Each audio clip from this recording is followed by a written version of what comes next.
Okay, so WWDC then. What should we think of that then? Well, on WWDC, Worldwide Developer Conference, I am definitely sure that Apple will unveil OS X Mountain Lion. That's not hard to guess because I know they will unveil Mountain Lion on WWDC. But I think they also will unveil the new MacBook Pros that will run on Mountain Lion. And the MacBook Pros, I believe, will be designed like Airs. At least the 15-inch. And I think the 13-inch MacBook Air will probably also be designed like the Air or be replaced by the 13-inch MacBook Air. So I think the lines between the MacBook Pro and the MacBook Air will be thinner now. You will not have so big difference between the computers.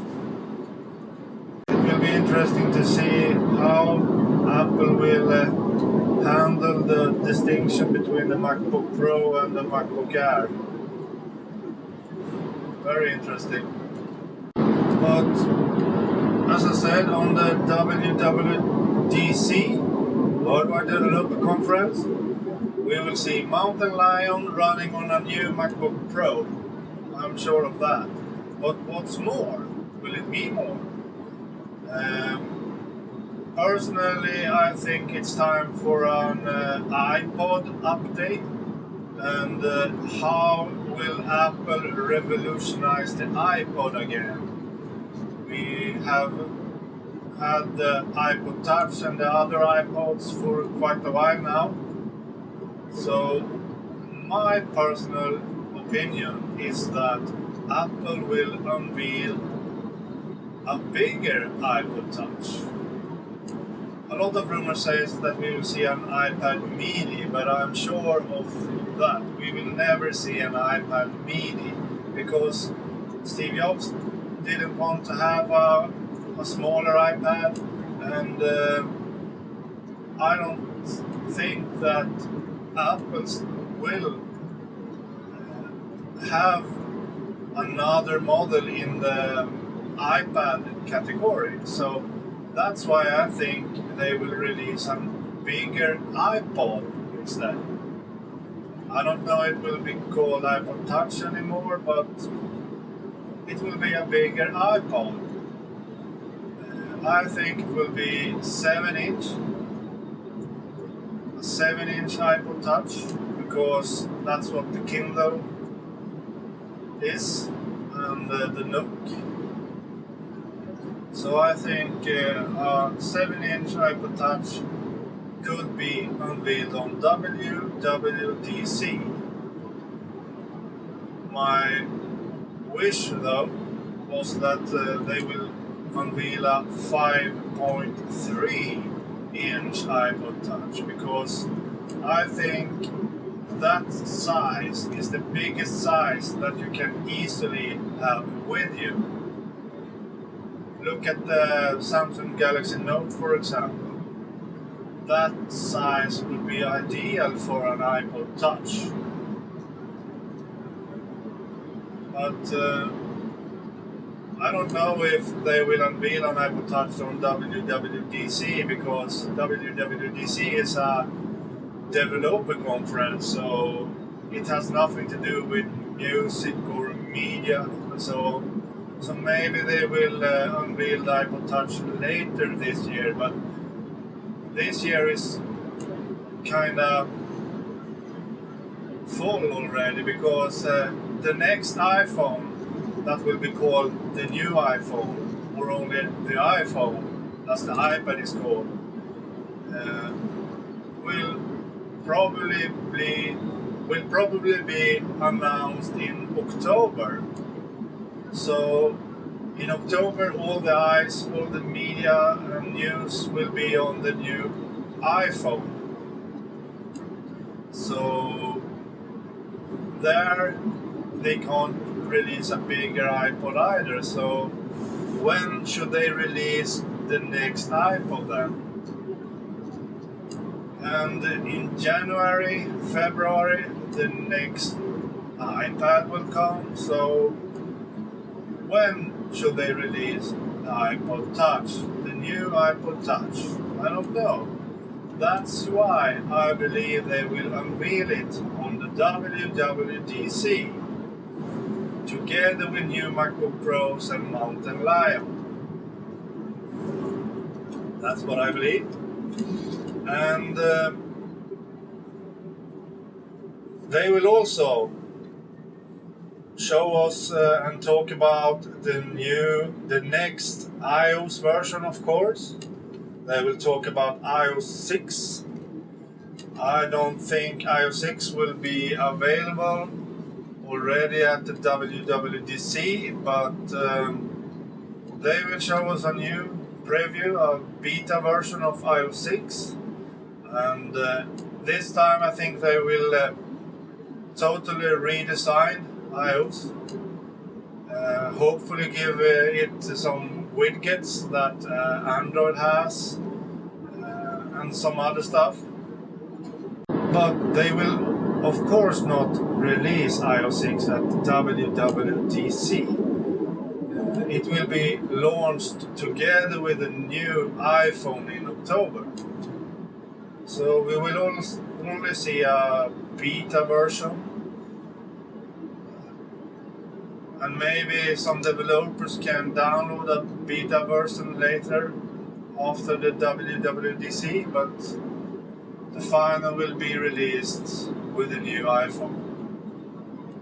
That's what I think WWDC will have this year for us. Mountain Lion running on a new MacBook Pro designed like an Air. And hopefully or probably a new iPod Touch, a bigger iPod Touch. That's what I think we will see at WWDC. And of course, a beta version of iOS 6. And in iOS 6 and Mountain Lion, I think we will have a deeper integration of iCloud. And hopefully iCloud will have some kind of storage features that, for example, Dropbox has or Google Drive. So we can use it much easier than we can do now to store files in iCloud. So it will also work like Dropbox, not only for these really cool syncing features we have in iCloud now. It will also be for file storage, hopefully. We haven't talked about the rumored Apple television, the real television from Apple. Many rumors is talking about that, and some says that it will be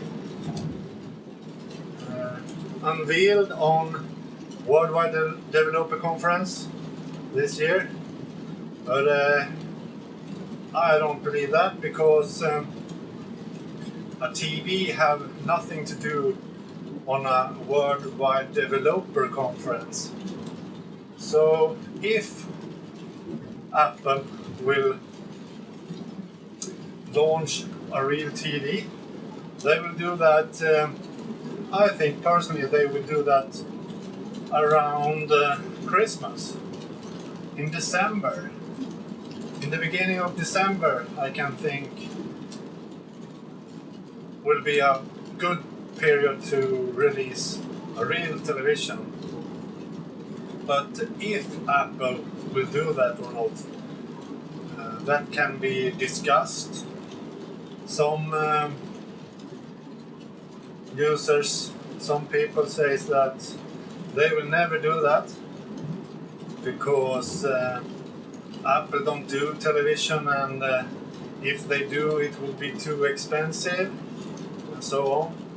I have a personal opinion though that if Apple will release their own TV, it will maybe replace the iMac.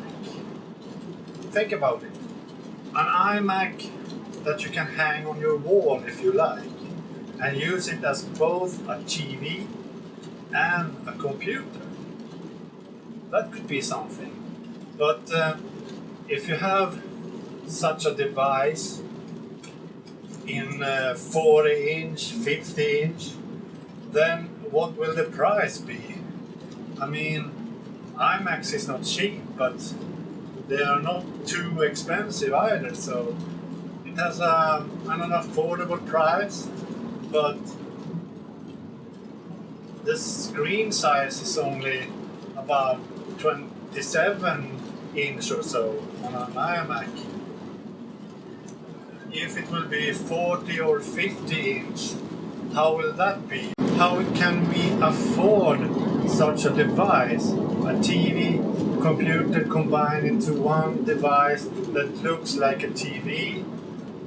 It will be a lot of money, I'm sure of that. So how will Apple solve that? Well, I think maybe if Apple gives such a device a price around $2,000, then maybe people will buy it, because I already now buy HD TVs from Samsung around $1,800. So if I pay $200 more for an Apple TV with a combined computer, then of course it will be an affordable price if you get a whole computer in a TV. So I think the price point that Apple need to solve, a price point they need to be at when it comes to a real Apple television, is $2,000. That's the limit, I think. Over that, no one will buy it. I'm sure of that. Okay, so that was the Apple TV. I'm sure it will not be unveiled on WWDC this year. Maybe in December if Apple will release a TV. So, what have we left to discuss? We have the rumored iPhone 5. I have already said that I don't think we will see that at WWDC, but we will see that in October. I'm sure of that. And in October, the new iPhone will be launched, and how will it look? My personal opinion is that it will definitely have a 4-inch screen. Almost all new rumors about it says the same thing. It will have a 4-inch screen. And how will then the resolution be? I think the resolution will be as it is now, at least around the resolution it has now. So will it still be Retina?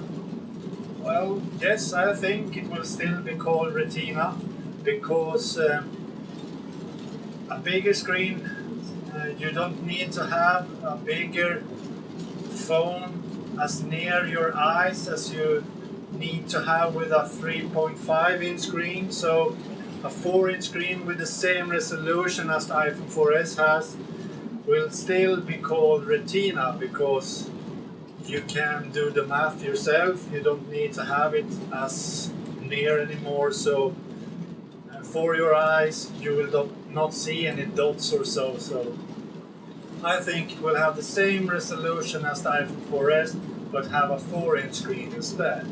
And the size of the phone will not be a lot bigger, probably some millimeters or so, but it will be thinner instead. It will be thinner and have a metallic backside.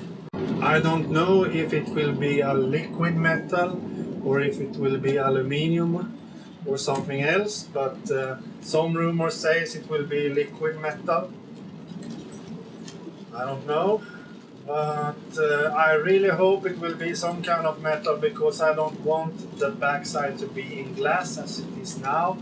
Not that I have some scratches on it or so, because I am very careful with my iPhone 4S, but to me metal backside looks nicer actually, and they can make the design a bit rounder then, and it feels a bit better in your hand if it has a metal backside. So to me, I hope it will be true that it has some backside in metal instead of glass. So the next iPhone, called the new iPhone or only iPhone, will have a 4-inch screen and have a metal backside. That's my prediction of the new iPhone.